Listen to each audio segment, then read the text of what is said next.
जुगो जुग अटल। शब्द गुरु बाणी के बोहित चवर तखत दे मालिक। दसां पातशाहियां जी के आत्मक जोत स्वरूप साहिब श्री गुरु ग्रंथ साहिब जी दे हजूर सुभाईवान गुरु सवारे गुरु प्यारे खालसा सतसंगी जनों, वड्डे भाग हन अपने सबना दे जिन्हां ते सतगुरां जी ने कृपा करके सत संगत करन दा सुभागा समा बख्शिया है। सतगुरां जी की अमृतमय बाणी दे कीर्तन गुरु घर दे कीर्तनियां दी रसना द्वारा सरवण कीते हन। हुण समा बनिया है सतगुरां जी दे पवित्र पावन जीवन की कथा दा। सतगुरु अर्जन देव जी महाराज अपने साहिबजादे सतगुरु गुरु हरगोबिंद साहब महाराज जी नूं विआउण वास्ते डल्ले पिंड पहुंचे हुए ने। गुरसिख बरात दे विच शामिल ने। अणगिणत संगतां दर्शन करन वास्ते डल्ले पहुंचिया हुई हन। समय के मुताबिक माता दमोदरी जी का आनंद कारज गुरु हरगोबिंद साहब महाराज जी दे नाल होया। लंगर प्रशादा छकाया ते हुण सतगुरु जी सारे गुरसिखां दे समेत धर्मसाल दे विच पहुंचे हुए ने। रात नूं आराम करते ने। सवेर दा समा शुरू हुंदा है। महान बख्शां गुरु अर्जन देव महाराज जी ने इस बख्श कीतियां। इथों कथा की रमता हुंदी है। आओ रसना ते मुख नूं करिए पवित्र।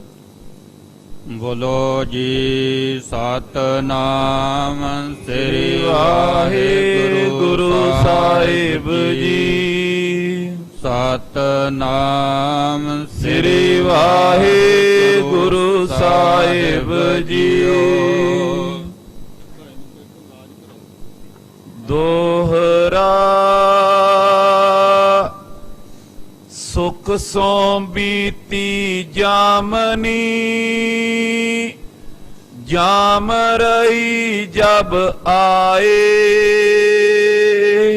रात सुख दे नाल बतीत होंदी। एक पहर रात जदों बाकी रह जाती है। गावत आसा वार जुत रागन के समुदाय। आसा की वार दा कीर्तन शुरू होंदा है। अमृत वेले दे जिहड़े राग ने वो भी गाए जाते हैं, क्योंकि श्री राग तो बाणी रागां च विधान है भी उस राग दे विच शब्द पढ़िया जावे जिहदे चो उच्चारण कीता होया। इउं डल्ले दे पिंड दे विच सारे गुरसिख जागदे हन। हाकल छंद गुर उठ कर सोच शनाने। सतगुरु अर्जन देव जी महाराज आप अपने समय के मुताबिक जागदे हन, इशनान करते हन। पुन बैठे एकल थाने। कुछ समा सतगुरु जी फिर इकांत दे विच बैठदे हन। निज रूप बिखे लेवलाई। सतगुरु जी सिखाउंदे ने भी अपने निज स्वरूप दे विच किवें टिकना है। गुरु नूं कोई भगती की लोड़ नहीं, कोई अमृत वेले जागण की लोड़ नहीं है। ਨਾ ਬੈਠਣ ਦੀ ਲੋੜ ਹੈ। ਇਹ ਸਾਰਾ ਕੁਝ ਸਤਿਗੁਰੂ ਜੀ ਆਪਣੇ ਸਿੱਖਾਂ ਦੀ ਅਗਵਾਈ ਲਈ ਕਰਦੇ ਹਨ ਕਿ ਭਾਈ ਸਿੱਖੋ ਸਾਡੇ ਵੱਲ ਵੇਖੋ, ਅਸੀਂ ਵੀ ਜਾਗ ਰਹੇ ਹਾਂ, ਅਸੀਂ ਵੀ ਇਸ਼ਨਾਨ ਕਰ ਰਹੇ ਹਾਂ ਔਰ ਅਸੀਂ ਵੀ ਕੁਝ ਸਮਾਂ ਬੈਠਦੇ ਹਾਂ। ਸਮਾਂ ਤਕਰੀਬਨ ਇਹ 2.5 ਘੰਟੇ ਬਣ ਜਾਂਦਾ ਹੈ। ਇੱਕ ਪਹਿਰ ਰਾਤ ਰਹਿੰਦੇ ਆ ਜਾਗਣਾ, ਅੱਧਾ ਘੰਟਾ ਸਰੀਰ ਦੀ ਕਿਰਿਆ ਸੋਧਣ ਨੂੰ ਲੱਗਦਾ ਹੈ ਤੇ ਸੂਰਜ ਚੜ੍ਹੇ ਤੱਕ ਇਹ 2.5 ਘੰਟੇ ਇਹ ਸਿਮਰਨ ਦੇ ਵਿੱਚ ਬੈਠਣਾ। ਇਸ ਸਮੇਂ ਦੇ ਵਿੱਚ ਗੁਰਮੰਤਰ ਮੂਲ ਮੰਤਰ ਦਾ ਅਭਿਆਸ ਹੈ। ਅਸੀਂ ਛੱਡਤਾ ਇਹ ਇਸ ਕਰਕੇ ਫਿਰ ਗੁਰਬਾਣੀ ਦੇ ਅਰਥ ਵੀ ਆਪਣੇ ਮੁਤਾਬਕ ਹੀ ਕਰ ਲਏ ਵੀ ਉੱਠਣਾ ਤੇ ਅਸੀਂ ਹੈ ਨਹੀਂ। ਆਖਿਆ ਜੀ ਅੰਮ੍ਰਿਤ ਵੇਲਾ ਉਹੀ ਹੈ ਜਦੋਂ ਪ੍ਰਮਾਤਮਾ ਦੇ ਗੁਣਾਂ ਦੀ ਵਿਚਾਰ ਕਰਦੇ। ਠੀਕ ਹੈ, ਅਰਥ ਬਿਲਕੁਲ ਸਹੀ ਹੈ, ਪਰ ਨਾਲ ਹੀ ਸਤਿਗੁਰੂ ਜੀ ਕਹਿੰਦੇ ਵੀ ਚੌਥੈ ਪਹਿਰ ਸੁਬਾਹ ਕੈ ਸੁਰਤਿਆਂ ਉਪਜੈ ਚਾਓ, ਤਿਨਾਂ ਦਰਿਆਵਾਂ ਸਿਉ ਦੋਸਤੀ ਮਾਨ ਮੁਖ ਸੱਚਾ ਨਾਉ। ਇੱਕ ਪੰਕਤੀ ਦੇ ਅਰਥ ਕਰਕੇ ਤੇ ਅਸੀਂ ਸੁਰਖਰੂ ਹੋ ਗਏ ਬਈ ਤੜਕੇ ਉੱਠਣ ਦੀ ਲੋੜ ਹੀ ਨਹੀਂ ਹੈ। ਪਰ ਹੁਣ ਚੌਥਾ ਪਹਿਰ ਕਿਹਨੂੰ ਕਹੋਗੇ, ਸੁਬਾਹ ਸਵੇਰਾ ਕਿਹਨੂੰ ਕਹੋਗੇ, ਉਹਦਾ ਕੋਈ ਜਵਾਬ ਨਹੀਂ ਹੈ। ਸੋ ਵਿਧਾਨ ਹੈ, ਮਰਿਆਦਾ ਹੈ, ਇੱਕ ਪਹਿਰ ਰਾਤ ਗਿਆ ਸੋਣਾ ਤੇ ਇੱਕ ਪਹਿਰ ਰਾਤ ਰਹਿੰਦਿਆਂ ਜਾਗਣਾ। 9 ਵਜੇ ਸੌਣ ਦਾ ਟਾਈਮ ਹੈ, ਜੇ 6 ਵਜੇ ਸੂਰਜ ਛਿਪੇ ਤੇ 6 ਵਜੇ ਸੂਰਜ ਚੜ੍ਹੇ ਤੇ 3 ਵਜੇ ਉੱਠਣ ਦਾ ਟਾਈਮ ਹੈ। ਇਹਦੇ ਵਿੱਚ ਕੋਈ ਵੀ ਕਿਸੇ ਵੀ ਤਰ੍ਹਾਂ ਨੂੰ ਕਿਸੇ ਦੀ ਕਨਸੈਸ਼ਨ ਹੈ ਨਹੀਂ, ਜੋ ਮਰਜ਼ੀ ਕੋਈ ਕਹੋ। ਆਪ ਸਤਿਗੁਰੂ ਜੀ ਜਾਗਦੇ ਨੇ, ਇਸ਼ਨਾਨ ਕਰਦੇ ਨੇ, ਬੈਠਦੇ ਹਨ। ਮਨ ਥੇਰਿਓ ਸਮਾਦ ਲਗਾਈ। ਇਹਦੇ ਨਾਲ ਕੀ ਹੁੰਦਾ, ਸਾਹਿਬ ਜੀ ਕਹਿੰਦੇ ਜਦੋਂ ਬੈਠੋਗੇ ਨਾ ਮਨ ਟਿਕੇਗਾ, ਮਨ ਦਾ ਟਿਕਾ ਬਣੇਗਾ। ਜਦੋਂ ਮਨ ਟਿਕ ਗਿਆ ਫਿਰ ਸਮਾਧੀ ਸਥਿਤ, ਪੂਰਨ ਤੌਰ ਤੇ ਤਨ ਅਤੇ ਮਨ ਦਾ ਟਿਕਾ ਹੋਣਾ, ਇਹਨੂੰ ਸਮਾਧੀ ਕਹਿੰਦੇ ਨੇ। ਦੂਸਰਾ ਸਮਾਧੀਨ, ਸਾਰੀਆਂ ਸਮੱਸਿਆਵਾਂ ਦਾ ਹੱਲ ਸਮਾਧੀ, ਕੋਈ ਮਸਲਾ ਰਹਿ ਹੀ ਨਹੀਂ ਜਾਂਦਾ। ਜਦੋਂ ਸੁਰਤ ਸ਼ਬਦ ਦੇ ਵਿੱਚ ਟਿਕ ਜਾਵੇ, ਆਤਮਾ ਪਰਮਾਤਮਾ ਦੇ ਵਿੱਚ ਲੀਨ ਹੋ ਜਾਵੇ, ਫਿਰ ਐਸਾ ਕੋਈ ਮਸਲਾ ਰਹਿੰਦਾ ਨਹੀਂ ਹੈ ਵੀ ਜਿਹੜਾ ਹੱਲ ਨਾ ਹੋਵੇ। ਸੋ ਤਨ ਕਰਕੇ ਮਨ ਕਰਕੇ ਪੂਰਨ ਤੌਰ ਤੇ ਟਿਕਾ ਹੋਣਾ। ਤਨ ਦਾ ਸੰਬੰਧ ਹੈ ਮਨ ਦੇ ਨਾਲ ਤੇ ਤਨ ਨੂੰ ਲੱਗੇ ਹੋਏ ਨੇ ਇੰਦਰੇ। ਹੁਣ ਜਦੋਂ ਅਸੀਂ ਸੁੱਤੇ ਆ, ਅੱਖਾਂ ਸਾਡੀਆਂ ਕੰਮ ਨਹੀਂ ਕਰਦੀਆਂ, ਕੰਨ ਕੰਮ ਨਹੀਂ ਕਰਦੇ, ਜ਼ੁਬਾਨ ਕੰਮ ਨਹੀਂ ਕਰਦੀ, ਨਾਸਿਕਾ ਕੰਮ ਨਹੀਂ ਕਰ ਰਹੀ। ਭਾਵ ਇਹਨਾਂ ਉੱਤੇ ਬਾਹਰਲਾ ਕੋਈ ਪ੍ਰਭਾਵ ਨਹੀਂ ਹੈ। ਦੇਖਣ ਦਾ, ਸੁਣਨ ਦਾ, ਬੋਲਣ ਦਾ, ਸੁੰਘਣ ਦਾ, ਚੱਖਣ ਦਾ, ਹੱਥਾਂ ਦੇ ਨਾਲ ਕਰਮ ਕਰਨ ਦਾ ਅਸਰ ਹੁੰਦਾ ਹੈ, ਪੈਰਾਂ ਨਾਲ ਤੁਰਨ ਦਾ ਅਸਰ ਹੁੰਦਾ ਹੈ। ਹੁਣ ਇਹ ਸਾਰੇ ਇੰਦਰੇ ਜਿਹੜੇ ਸਨ ਆਰਾਮ ਦੇ ਵਿੱਚ ਸਨ, ਇਹ ਕੁਝ ਨਹੀਂ ਸੀ ਕਰਦੇ। ਤਾਂ ਸਤਿਗੁਰਾਂ ਜੀ ਨੇ ਕਿਹਾ ਵੀ ਹੁਣ ਇਹ ਸਮਾਂ ਸੰਭਾਲੋ ਕਿ ਹੁਣ ਪ੍ਰਮਾਤਮਾ ਨਾਲ ਜੁੜਨਾ ਸੌਖਾ ਹੋ ਜਾਵੇਗਾ। ਗੱਜ ਕੇ ਆਖੋ ਸਤਿਨਾਮ ਸ੍ਰੀ ਵਾਹਿਗੁਰੂ। ਕਿਉਂਕਿ ਇੰਦਰੇ ਇਸ ਵਕਤ ਆਰਾਮ ਦੇ ਵਿੱਚ ਸਨ, ਨਾ ਦੇਖ ਰਹੇ ਸਨ ਨਾ ਸੁਣਦੇ ਸਨ। ਇਸ ਤਰ੍ਹਾਂ ਤਨ ਅਤੇ ਮਨ ਦਾ ਟਿਕਾ ਬਣਦਾ ਹੈ, ਫਿਰ ਸਮਾਧੀ ਦੇ ਵਿੱਚ ਚਲਿਆ ਜਾਂਦਾ ਹੈ। ਸਮਾਧੀ ਕੀ ਹੈ? ਤਨ ਤੇ ਮਨ ਦਾ ਪੂਰਨ ਤੌਰ ਤੇ ਟਿਕਾ ਬਣਨਾ। ਵਾਸਤਵ ਦੇ ਵਿੱਚ ਧਰਮ ਅਭਿਆਸ ਇਹ ਸਾਰਾ ਇਹੀ ਹੈ ਵੀ ਸਾਡੇ ਤਨ ਤੇ ਮਨ ਦੀ ਸਹਿਮਤੀ ਹੋ ਜਾਵੇ, ਕਿਉਂਕਿ ਕਿਤੇ ਤਨ ਨਹੀਂ ਸਹਿਮਤ, ਕਿਤੇ ਮਨ ਨਹੀਂ ਸਹਿਮਤ। ਉਹ ਜੁਗਤ ਸਤਿਗੁਰੂ ਜੀ ਦੱਸਦੇ, ਭਾਈ ਅੰਮ੍ਰਿਤ ਵੇਲੇ ਉੱਠਣਾ ਜਾਗਣਾ, ਸਮੇਂ ਦੀ ਸੰਭਾਲ ਕਰਨੀ, ਅਭਿਆਸ ਕਰਨਾ, ਸਮਾਧੀ ਸਥਿਤ ਹੋਣਾ। ਤਬ ਪ੍ਰਾਤ ਕਾਲ ਹੋਏ ਫਿਰ ਉਸ ਗਇਓ, ਤੋਂ ਬਾਅਦ ਪ੍ਰਾਤ ਕਾਲ ਸੂਰਜ ਚੜ੍ਹਨ ਦਾ ਸਮਾਂ ਹੋ ਜਾਂਦਾ ਹੈ। ਸਭ ਸੋਚਾ ਚਾਰੀ ਭਈਓ, ਉਸ ਵਕਤ ਸਾਰਿਆਂ ਨੇ ਆਪਣੀ ਸਰੀਰ ਦੀ ਕਿਰਿਆ ਸੋਧੀ ਹੈ, ਇਸ਼ਨਾਨ ਕਰਿਆ ਹੈ। ਗਨ ਬਾਦਤ ਬਾਜ ਬਿਲੰਦੇ, ਉਹ ਸਾਜ ਵੱਜਦੇ ਹਨ ਇੱਕ ਰਸ। ਤਬ ਉਠ ਸ਼੍ਰੀ ਹਰਿ ਗੋਵਿੰਦੇ, ਉਦੋਂ ਸਤਿਗੁਰੂ ਹਰਗੋਬਿੰਦ ਸਾਹਿਬ ਜੀ ਕਰ ਸੋਚ ਇਸ਼ਨਾਨ ਮਹਾਨਾ, ਸਤਿਗੁਰੂ ਹਰਗੋਬਿੰਦ ਸਾਹਿਬ ਜੀ ਵੀ ਆਪਣੇ ਸਰੀਰ ਦੀ ਕਿਰਿਆ ਸੋਧ ਕੇ ਇਸ਼ਨਾਨ ਕਰਕੇ ਤਨ ਬਸਤਰ ਪੈਰ ਦੁੱਤ ਨਾਨਾ, ਸੋਹਣੇ ਵਸਤਰ ਸਤਿਗੁਰਾਂ ਜੀ ਨੇ ਪਹਿਨੇ ਹਨ। ਦਿਨ ਚੜੇ ਦੀਵਾਨ ਲਗਾਇਓ, ਇਹਦਾ ਚੜ੍ਹਨ ਦੇ ਨਾਲ ਸਤਿਗੁਰਾਂ ਜੀ ਦਾ ਦੀਵਾਨ ਸਜਦਾ ਹੈ। ਸਿੱਖ ਸੰਗਤ ਬਹੁ ਛਬ ਪਾਇਓ, ਸਾਰੀਆਂ ਸੰਗਤਾਂ ਗੁਰੂ ਕੇ ਹਜੂਰ ਆ ਕੇ ਸੁਸ਼ੋਭਿਤ ਹੋ ਰਹੀਆਂ ਹਨ। ਥਿਤ ਬ੍ਰਿੰਦ ਮਸੰਦ ਮਝਾਰੇ, ਬਹੁਤ ਸਾਰੇ ਜੋ ਮਸੰਦ ਹਨ। ਗਨ ਧਨੀ ਤਹਾਂ ਪਰਵਾਰੇ, ਉਹ ਬੜੇ ਅਮੀਰ ਨੇ ਪਰਿਵਾਰਾਂ ਦੇ ਸਮੇਤ। ਬ੍ਰਿਧ ਸਾਲੋ ਅਰ ਗੁਰਦਾਸੂ, ਬਾਬਾ ਬੁੱਢਾ ਜੀ, ਭਾਈ ਸਾਲੋ ਜੀ, ਭਾਈ ਗੁਰਦਾਸ ਜੀ, ਕਲਿਆਣ ਆਦ ਸਭ ਪਾਸੂ, ਭਾਈ ਕਲਿਆਣਾ, ਭਾਈ ਵਿਧੀ ਚੰਦ ਆਦਿਕ ਸਿੱਖ। ਥਿਤ ਮਹਾਦੇਵ ਗੁਰ ਤੀਰਾ, ਗੁਰੂ ਅਰਜਨ ਦੇਵ ਮਹਾਰਾਜ ਜੀ ਦੇ ਵਿਚਕਾਰਲੇ ਭਰਾ ਬਾਬਾ ਮਹਾਦੇਵ ਜੀ ਕੋਲ ਨੇ। ਜਿਮ ਬੂਜਤ ਭਾਖਤ ਧੀਰਾ, ਉਹ ਵੱਡੇ ਹੋਣ ਕਰਕੇ ਸਤਿਗੁਰੂ ਜੀ ਸਤਿਕਾਰ ਕਰਦੇ। ਕਈ ਵਾਰੀ ਸਤਿਗੁਰੂ ਜੀ ਉਹਨਾਂ ਨੂੰ ਪੁੱਛ ਲੈਂਦੇ ਕਿ ਭਰਾ ਜੀ ਹੁਣ, ਫਿਰ ਉਹ ਦੱਸਦੇ ਹਨ।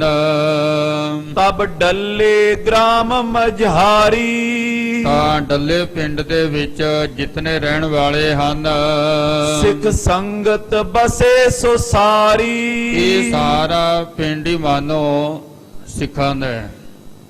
ਸਾਰੇ ਸਿੱਖ ਹੀ ਰਹਿੰਦੇ ਇਸ ਨਗਰ ਦੇ ਵਿੱਚ, ਸਾਰੇ ਨਗਰ ਨਿਵਾਸੀ ਹੋਏ ਇਕੱਠੀ ਲੈ ਗੁਰਕਾਰੀ, ਜਦੋਂ ਵਿਆਹ ਦਾ ਕਾਰਜ ਹੋ ਗਿਆ, ਫਿਰ ਕਾਰ ਭੇਟਾ ਲੈ ਕੇ ਸਤਿਗੁਰਾਂ ਜੀ ਦੇ ਕਰ ਅਪਰ ਉਪਾਇਨ ਧਾਰੀ, ਹੋਰ ਵਧੀਆ ਵਧੀਆ ਉਪਾਇਨ ਭੇਟਾਵਾਂ ਲੈ ਕੇ ਧਰ ਪਾਉ ਦਰਸ ਕੋ ਆਏ, ਬਹੁਤ ਹੀ ਭਾਵਨਾ ਦੇ ਨਾਲ ਸਤਿਗੁਰਾਂ ਜੀ ਦਾ ਦਰਸ਼ਨ ਕਰਨ ਵਾਸਤੇ, ਵਿਆਹ ਦੀ ਵਧਾਈ ਦੇਣ ਵਾਸਤੇ ਆਏ ਨੇ। ਜੋ ਸਿੱਖ ਕਦੀਮੀ ਗਾਏ, ਇਹ ਉਹ ਸਿੱਖ ਹਨ ਜਿਹੜੇ ਮੁੱਢ ਕਦੀਮੀ ਕਈ ਕੁਲਾਂ ਤੋਂ ਚਲੇ ਆ ਰਹੇ ਨੇ, ਦਾਦੇ ਪੜਦਾਦਿਆਂ ਤੋਂ ਸਿੱਖ ਚਲੇ ਆ ਰਹੇ ਨੇ। ਸਿੱਖੀ ਬਚ ਸਕਦੀ ਹੈ। ਸਭ ਤੋਂ ਪਹਿਲਾਂ ਤਾਂ ਵੀ ਅਸੀਂ ਜ਼ਿੰਮੇਵਾਰੀ ਲੈਣ ਵਾਸਤੇ ਤਿਆਰ ਨਹੀਂ। ਗੁਰਬਾਣੀ ਦਾ ਫਰਮਾਨ ਹੈ, ਦੱਦਾ ਦੋਸ ਨਾ ਦਿਓ ਕਿਸੈ, ਦੋਸ ਕਰਮਾ ਆਪਣਿਆ, ਜੋ ਮੈਂ ਕੀਆ ਸੋ ਮੈਂ ਪਾਇਆ, ਦੋਸ ਨਾ ਦੀਜੈ। ਭਾਵ ਰਜਨਾ, ਕਿਸੇ ਨੂੰ ਦੋਸ਼ ਤਾਂ ਦੇਣਾ ਹੀ ਨਹੀਂ। ਸਵੈ ਪੜਚੋਲ, ਸਾਡੀਆਂ ਕਮਜ਼ੋਰੀਆਂ ਕਿੱਥੇ, ਆਪਣੀਆਂ ਕਮਜ਼ੋਰੀਆਂ ਵੇਖਣੀਆਂ। ਸਾਡਾ ਧਿਆਨ ਹਮੇਸ਼ਾ ਇਹ ਹੈ ਵੀ ਦੋਸ਼ ਕਿਹਦੇ ਤੇ ਲਾਈਏ। ਆਪਣੀ ਜ਼ਿੰਮੇਵਾਰੀ ਕੋਈ ਲੈਣ ਨੂੰ ਤਿਆਰ ਨਹੀਂ। ਦੋਸ਼ ਹੈ ਇਹ ਸੰਸਥਾਵਾਂ ਕੀ ਕਰਦੀਆਂ ਜੀ, ਇਹ ਸੰਤ ਬਾਬੇ ਕੀ ਕਰਦੇ ਜੀ, ਇਹ ਗਿਆਨੀ ਕੀ ਕਰਦੇ ਕਿ ਸਾਡੇ ਬੱਚੇ ਸਿੱਖ ਨਹੀਂ ਬਣੇ। ਤੇ ਬੱਚਾ ਇੰਜੀਨੀਅਰ ਹੈ, ਡਾਕਟਰ ਹੈ, ਅਮਰੀਕਾ ਕੈਨੇਡਾ ਦੇ ਵਿੱਚ ਸੈੱਟ ਹੈ, ਤੇ ਅਸੀਂ ਕਰਿਆ ਸਾਰਾ ਕੁਝ, ਅਸੀਂ ਸਿੱਖ ਨਹੀਂ ਬਣਿਆ। ਇਹਦੇ ਲਈ ਸ਼੍ਰੋਮਣੀ ਕਮੇਟੀ ਜ਼ਿੰਮੇਵਾਰ ਹੈ। ਗੱਜ ਕੇ ਆਖੋ ਸਤਨਾਮ ਸ੍ਰੀ ਵਾਹਿਗੁਰੂ। ਸਿੱਖੀ ਨਹੀਂ ਸਾਡੇ ਕੋਲ, ਇਹਦੇ ਲਈ ਕਮੇਟੀ ਜ਼ਿੰਮੇਵਾਰ ਹੈ, ਸੁਸਾਇਟੀਆਂ ਜ਼ਿੰਮੇਵਾਰ ਨੇ, ਸੰਸਥਾਵਾਂ ਜ਼ਿੰਮੇਵਾਰ ਨੇ। ਇਹਦੇ ਨਾਲ ਆਪਣਾ ਖਹਿੜਾ ਨਹੀਂ ਛੁੱਟਣਾ। ਜ਼ਿੰਮੇਵਾਰੀ ਸਾਡੀ ਆਪਣੀ ਹੈ। ਕੀ ਕਿਹਾ ਸਤਿਗੁਰਾਂ ਜੀ ਨੇ? ਸਿੱਖੋ, ਤੂੰ ਆਪਣੇ ਮਾਤਾ ਪਿਤਾ ਨੂੰ ਨਹੀਂ ਕਹਿ ਸਕਦਾ ਵੀ ਸਿੱਖ ਬਣ ਜਾਓ। ਵੱਡਿਆਂ ਨੂੰ ਤੁਸੀਂ ਕਿਵੇਂ ਕਹੋਗੇ? ਭੈਣ ਭਰਾਵਾਂ ਨੂੰ ਅਸੀਂ ਨਹੀਂ ਕਹਿ ਸਕਦੇ ਕਿਉਂਕਿ ਉਹ ਸਾਡੇ ਬਰਾਬਰ ਦੇ ਨੇ। ਉੱਪਰਲਿਆਂ ਨੂੰ ਅਸੀਂ ਕੁਝ ਨਹੀਂ ਕਹਿ ਸਕਦੇ, ਬਰਾਬਰਦਿਆਂ ਨੂੰ ਕੁਝ ਨਹੀਂ ਕਹਿ ਸਕਦੇ। ਸਾਹਿਬ ਜੀ ਕਹਿੰਦੇ ਬੱਚੇ ਤੇਰੇ ਨੇ, ਜਿੱਥੇ ਸਾਰੀ ਜ਼ਿੰਮੇਵਾਰੀ ਉਹਨਾਂ ਨੂੰ ਪਾਲਣ ਦੀ, ਪੋਸ਼ਣ ਦੀ, ਪੜ੍ਹਾਉਣ ਦੀ ਨਿਭਾ ਰਿਹਾ, ਉੱਥੇ ਇਹਨਾਂ ਨੂੰ ਸਿੱਖ ਬਣਾਉਣ ਦੀ ਜ਼ਿੰਮੇਵਾਰੀ ਵੀ ਨਿਭਾ, ਇਹ ਵੀ ਤੇਰੀ ਹੈ, ਕਿਸੇ ਦੀ ਨਹੀਂ ਹੈ। ਨੁਕਤਾ ਸਮਝਾਇਆ ਗੁਰੂ ਅਰਜਨ ਦੇਵ ਮਹਾਰਾਜ ਜੀ ਨੇ। ਕਹਿੰਦੇ ਭਾਈ ਮਹੀਨੇ ਦੇ ਵਿੱਚ ਇੱਕ ਦਿਨ ਆਪਣੇ ਘਰੇ ਸੰਗਤ ਕਰਿਆ ਕਰੋ, ਇੱਕ ਦਿਨ ਜ਼ਰੂਰ ਪੱਕਾ। ਤੇ ਸਾਡੇ ਦੇਸੀ ਤਰੀਕਾ ਨੇ, ਸੰਗਰਾਂਦ ਹੈ, ਮੱਸਿਆ ਹੈ, ਪੂਰਨਮਾਸੀ ਹੈ, ਦਸਵੀਂ ਹੈ, ਕੋਈ ਦਿਨ ਰੱਖ ਲਓ, ਇੱਕ ਦਿਨ ਜਿਹੜਾ ਤੁਹਾਨੂੰ ਸੂਟ ਕਰਦਾ ਹੈ। ਇਕੱਠਾ ਹੋ ਕੇ ਸਾਰਾ ਪਰਿਵਾਰ ਸੁਖਮਨੀ ਸਾਹਿਬ ਜੀ ਦਾ ਪਾਠ ਕਰ ਲਿਆ ਕਰੋ। ਕਿਸੇ ਨੂੰ ਬੁਲਾ ਕੇ ਕੋਈ ਗੱਲ ਗੁਰਬਾਣੀ ਦੀ ਸੁਣ ਲਿਆ ਕਰੋ। ਹੁਣ ਜਦੋਂ ਸਾਡੇ ਬੱਚੇ ਵੇਖਣਗੇ ਸਾਡੇ ਘਰ ਦੇ ਵਿੱਚ ਮਹੀਨੇ ਦੀ ਮਹੀਨੇ, ਫਿਰ ਉਹ ਬੱਚਿਆਂ ਦੇ ਮਨ ਤੇ ਪ੍ਰਭਾਵ ਪਵੇਗਾ ਤੇ ਸਿੱਖੀ ਦੇ ਨਾਲ ਜੁੜੇ ਰਹਿਣਗੇ। ਪਰ ਆਪਾਂ ਤੇ ਵਿਸਲੇ ਹੋ ਗਏ। ਸਤਿਗੁਰਾਂ ਜੀ ਨੇ ਕਿਹਾ ਸੀ ਮਹੀਨੇ ਦੇ ਇੱਕ ਵਾਰ ਤੇ ਅਸੀਂ ਕਰਿਆ ਸਾਲ ਦੇ ਵਿੱਚ ਇੱਕ ਵਾਰ। ਉਹਦੇ ਵਿੱਚ ਵੀ ਸਾਡੇ ਬੱਚੇ ਸ਼ਾਮਲ ਨਹੀਂ ਹੁੰਦੇ। ਬੱਚਿਆਂ ਨੂੰ ਪਤਾ ਹੀ ਨਹੀਂ ਹੁੰਦਾ ਵੀ ਸਾਡੇ ਘਰੇ ਕੀ ਹੋ ਰਿਹਾ ਹੈ। ਸੋ ਪੀੜ੍ਹੀ ਦਰ ਪੀੜ੍ਹੀ ਸਿੱਖ ਨੇ। ਬੱਚਿਆਂ ਨੂੰ ਸਤਿਗੁਰਾਂ ਜੀ ਦੇ ਹਜ਼ੂਰ ਨਾਲ ਲੈ ਕੇ ਜਾਂਦੇ ਨੇ, ਭਾਂਡੇ ਮਾਂਜਣੇ ਸਿਖਾਉਂਦੇ ਨੇ, ਸੰਗਤ ਦੇ ਵਿੱਚ ਬੈਠਣਾ ਸਿਖਾਉਂਦੇ ਨੇ, ਆਦਬ ਸਤਿਕਾਰ ਸਿਖਾਉਂਦੇ। ਇਉਂ ਡੱਲੇ ਦੇ ਵਿੱਚ ਪੀੜ੍ਹੀ ਦਰ ਪੀੜ੍ਹੀ ਸਿੱਖੀ ਟਿਕੀ ਹੋਈ ਹੈ। ਪਿੱਛੋਂ ਸਿੱਖ ਚੱਲੇ ਆ ਰਹੇ ਨੇ, ਸਾਰੇ ਇਕੱਠੇ ਹੋ ਕੇ ਆਏ ਗੁਰੂ ਕੇ ਹਜ਼ੂਰ। ਗੁਰ ਅੰਗਦ ਅਮਰ ਸਧੀਰਾ। ਗੁਰੂ ਅੰਗਦ ਦੇ ਮਹਾਰਾਜ ਜੀ ਦੇ ਕੋਲ ਗਏ ਪਹਿਲਾਂ, ਫਿਰ ਗੁਰੂ ਅੰਗਦ ਦੇ ਮਹਾਰਾਜ ਜੀ ਦੇ ਜੋਤੀ ਜੋਤ ਸਮਾਉਣ ਤੋਂ ਬਾਅਦ ਫਿਰ ਗੁਰੂ ਅਮਰਦਾਸ ਮਹਾਰਾਜ ਜੀ ਦੇ ਕੋਲ ਆ ਗਏ, ਫਿਰ ਸਤਿਗੁਰੂ ਰਾਮਦਾਸ ਮਹਾਰਾਜ ਜੀ ਦੇ ਕੋਲ, ਤੇ ਹੁਣ ਗੁਰੂ ਅਰਜਨ ਦੇਵ ਮਹਾਰਾਜ ਜੀ ਦੇ ਕੋਲ ਆਏ ਨੇ। ਭਾਈ ਪਿਆਰੋ ਜੀ ਗੁਰੂ ਅੰਗਦ ਦੇਵ ਜੀ ਦੇ ਕੋਲ ਗਏ ਸਨ, ਜਿਨ੍ਹਾਂ ਨੇ ਸਵਾਲ ਕੀਤਾ ਮਹਾਰਾਜ ਪਰਮਿਕ ਹੰਸ ਕੀ ਹੁੰਦਾ ਹੈ? ਸਤਿਗੁਰੂ ਜੀ ਕਹਿੰਦੇ ਭਾਂਡੇ ਮਾਂਜੀ ਜਾਈ, ਗੁਰੂ ਨਾਨਕ ਦੇ ਘਰ ਦੇ ਛੱਡੀ ਨਾ, ਤੂੰ ਆਪੇ ਪਰਮਹੰਸ ਬਣ ਜਾਏਗਾ। ਗੱਜ ਕੇ ਆਖੋ ਸਤਨਾਮ ਸ੍ਰੀ ਵਾਹਿਗੁਰੂ। ਭਾਂਡੇ ਮਾਂਜੇ ਜਾਏ ਗੁਰੂ ਨਾਨਕ ਦੇ ਘਰ ਦੇ। ਗੁਰੂ ਅੰਗਦ ਦੇਵ ਜੀ ਤੋਂ ਗੁਰੂ ਅਮਰਦਾਸ ਜੀ ਦੇ ਕੋਲ ਸੇਵਾ ਕੀਤੀ। ਹਿਤ ਸੇਵਾ ਰਹੇ ਜੋ ਤੀਰਾ। ਸੇਵਾ ਵਾਸਤੇ ਰਹੇ ਸਤਿਗੁਰਾਂ ਜੀ ਦੇ ਕੋਲ। ਬੜਾ ਧੀਰਜ ਰੱਖਣਾ ਪੈਂਦਾ ਸੇਵਾ ਕਰਨ ਦੇ ਲਈ। ਆਪਾਂ ਸੇਵਾ ਕਰਦੇ ਹਾਂ ਪਰ ਸਾਡੇ ਕੋਲ ਧੀਰਜ ਕੋਈ ਨਹੀਂ ਹੈ। ਕਿਤੇ ਥੋੜਾ ਜਿਹਾ ਲਾਈਟ ਦਾ ਕੱਟ ਲੱਗ ਜਾਏ ਤੇ ਸਾਡਾ ਤਾਂ ਧੀਰਜ ਉਦੋਂ ਹੀ ਖਿੰਡ ਜਾਂਦਾ ਹੈ। 5 ਮਿੰਟ ਅਸੀਂ ਬਰਦਾਸ਼ਤ ਨਹੀਂ ਕਰ ਸਕਦੇ ਬਿਜਲੀ ਦਾ ਕੱਟ, ਇਹਦੇ 'ਚ ਪਤਾ ਨਹੀਂ ਅਸੀਂ ਕੀ ਤੇ ਕੀ ਕਰ ਦਿੰਦੇ ਆ। ਧੀਰਜ ਕਿੱਥੇ ਸਾਡੇ ਕੋਲ? ਲਾਈਟ ਗਈ ਕਿ ਲਾਈਟ ਆਈ, ਸੇਵਾ ਕਰਨ ਵਾਲੇ ਨੂੰ ਤਾਂ ਪਤਾ ਨਹੀਂ ਹੋਣਾ ਚਾਹੀਦਾ ਵੀ ਆਈ ਕਿ ਗਈ। ਸਾਡੇ ਕੋਲ ਹੈ ਹੀ ਨਹੀਂ। ਕੱਟ ਲੱਗ ਗਿਆ 2 ਮਿੰਟ ਲਾਈਟ ਕਿਉਂ ਨਹੀਂ ਆਈ? ਜਵਾਬ ਦਿਓ ਇਹਦਾ। ਸੇਵਾ ਕਰਦੇ ਧੀਰਜ ਦੇ ਸਹਿਤ। ਗਨ ਧਰੀ ਅਕੋਰ ਅਗਾਰੀ। ਫਿਰ ਜਿਹੜੇ ਹੁਣ ਜੁੜੇ ਹੋਏ ਨੇ ਉਹਨਾਂ ਕੋਲ ਇਮਾਨਦਾਰੀ ਵੀ ਹੈ। ਗੁਰੂ ਦੇ ਪ੍ਰਤੀ ਇਮਾਨਦਾਰੀ ਕੀ ਹੈ? ਉਹ ਆਪਾਂ ਗੱਲਾਂ ਜਿੰਨੀਆਂ ਮਰਜ਼ੀ ਮਾਰੀਏ, ਗੱਲਾਂ ਹਨ ਸਾਡੇ ਕੋਲ, ਸਾਰਿਆਂ ਕੋਲ ਗੱਲਾਂ ਹੀ ਨੇ। ਬੈਠ ਜੋ ਕੋਲ ਤਾਂ ਵੀ ਗੱਲਾਂ ਨੇ, ਮੈਕ ਤੇ ਵੀ ਗੱਲਾਂ, ਨੈਟ ਤੇ ਵੀ ਗੱਲਾਂ, ਗੱਲਾਂ ਹੀ ਗੱਲਾਂ ਪਈਆਂ ਸਾਰੇ ਪਾਸੇ। ਪਰ ਸਾਹਿਬ ਜੀ ਕਹਿੰਦੇ ਗੱਲੀ ਜੋਗ ਨਾ ਹੋਈ। ਗੱਲਾਂ ਦੇ ਨਾਲ ਜੁੜਨਾ ਨਹੀਂ ਹੁੰਦਾ ਹੈ। ਜਿਹਨੇ ਕੁਝ ਕਰਨਾ ਹੁੰਦਾ ਉਹ ਗੱਲਾਂ ਨਹੀਂ ਕਰਦਾ, ਤੇ ਗੱਲਾਂ ਵਾਲਾ ਕੁਝ ਕਰਦਾ ਨਹੀਂ ਹੁੰਦਾ। ਗੱਲੀ ਹਾਂ ਸੁਹਾਗਣ ਭੈਣੇ ਕੰਤ ਨਾ ਕਵਹੂੰ ਮੈਂ ਮਿਲਿਆ। ਮੈਂ ਗੱਲਾਂ ਨਾਲ ਸੁਹਾਗਣ ਹੈ, ਮਾਲਕ ਤੇ ਮੈਨੂੰ ਮਿਲਿਆ ਹੀ ਨਹੀਂ। ਇਮਾਨਦਾਰੀ ਕੀ ਹੈ ਸਿੱਖਾਂ ਦੀ? ਕਿ ਉਹਨਾਂ ਨੇ ਸਤਿਗੁਰਾਂ ਜੀ ਦਾ ਦਸਵੰਧ ਕੱਢਣਾ ਹੀ ਕੱਢਣਾ ਹੈ, 10ਵਾਂ ਹਿੱਸਾ ਕੱਢਣਾ ਹੀ ਕੱਢਣਾ ਹੈ। ਜ਼ਿਆਦਾ ਤੇ ਹੋ ਜਾਵੇ ਪਰ ਘੱਟ ਨਹੀਂ। ਅਣਗਿਣਤ ਭੇਟਾਵਾਂ ਗੁਰੂ ਕਾ ਦਸਵੰਧ ਲੈ ਕੇ ਆਏ ਇਮਾਨਦਾਰੀ ਦੇ ਨਾਲ। ਕਰ ਬੰਦਤ ਬੰਧਨ ਤਾਰੀ। ਬਹੁਤ ਨਿਮਰਤਾ ਦੇ ਸਹਿਤ ਸਤਿਗੁਰਾਂ ਜੀ ਦੇ ਚਰਨ ਕਮਲਾਂ ਤੇ ਨਮਸਕਾਰ ਕਰਦੇ। ਸਿੱਖ ਸ਼ਰਧਾਵਾਨ ਅਨੇਕਾ। ਬਹੁਤ ਭਰੋਸੇ ਵਾਲੇ ਸਿੱਖ ਹਨ, ਪੂਰਨ ਯਕੀਨ ਹੈ ਜਿਨ੍ਹਾਂ ਤੱਕ ਗੁਰੂ ਤੇ। ਜਿਨ ਹਿਰਦੈ ਵਿਸਾਲ ਬਿਬੇਕਾ। ਕਿ ਜਿਨ੍ਹਾਂ ਦੇ ਅੰਦਰ ਵੱਡਾ ਵਿਵੇਕ ਟਿਕਿਆ ਹੋਇਆ, ਦੁਬਿਧਾ ਖਤਮ ਹੋ ਗਈ, ਇੱਕ ਹੋ ਚੁੱਕੇ ਹਨ ਅੰਦਰੋਂ ਬਾਹਰੋਂ। ਅਸ ਜਾਨ ਗੁਰੂ ਸਨਮਾਨੇ। ਹੁਣ ਸਤਿਗੁਰੂ ਜੀ ਵੀ ਉਹਨਾਂ ਗੁਰਸਿੱਖਾਂ ਦਾ ਸਤਿਕਾਰ ਕਰਦੇ ਨੇ। ਜਨ ਨਾਨਕ ਧੂੜ ਮੰਗੈ ਤਿਸ ਗੁਰਸਿੱਖ ਕੀ, ਜੋ ਆਪ ਜਪੈ ਅਵਰੈ ਨਾਮ ਜਪਾਵੇ। ਜਿੰਨਾ ਸਤਿਕਾਰ ਸਤਿਗੁਰੂ ਜੀ ਗੁਰਸਿੱਖਾਂ ਨੂੰ ਦਿੰਦੇ, ਉਹਨਾਂ ਕੋਈ ਦੇ ਹੀ ਨਹੀਂ ਸਕਿਆ, ਨਾ ਕੋਈ ਦੇ ਸਕੇਗਾ। ਬਹੁਤ ਸਤਿਕਾਰ ਕਰਦੇ ਸਤਿਗੁਰੂ ਜੀ ਉਹਨਾਂ ਸਿੱਖਾਂ ਦਾ। ਟਿਕ ਬੈਠੇ ਹਰਖ ਮਹਾਨੇ। ਢਿੱਗ ਨਾਮ ਕੋਲ ਦਾ ਸਤਿਗੁਰਾਂ ਜੀ ਦੇ ਕੋਲ ਬੈਠੇ ਹਨ, ਬਹੁਤ ਖੁਸ਼ ਹਨ। ਜੋ ਭਏ ਪ੍ਰਥਮ ਸਿੱਖ ਧੀਰਾ। ਹੁਣ ਜਿਹੜੇ ਪਹਿਲਾਂ ਸਿੱਖ ਹੋਏ ਹਨ ਧੀਰਜਵਾਨ, ਸੋ ਬੂਝੇ ਗੁਨੀ ਗਹੀਰਾ।